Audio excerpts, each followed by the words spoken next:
والسما،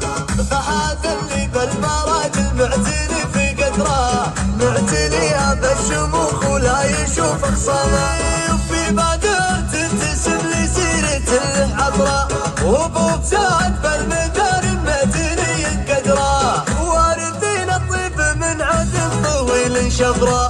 جعل بجنان النعيم مخلدات عظامه،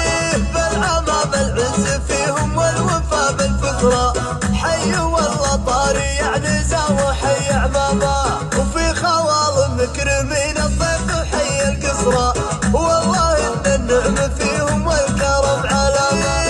يمدح اللي يستحقون المديح بكبره، هابت المدد تليد حي والله هما،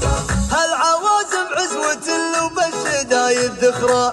نابت وائل حمال المطر والسما، من هجوس الشاعر اللي محتمي في شعره، ابتدى ليل القصيد اللي تزيد ارقامه، ساعة فيها السعادة والفرح منتشره.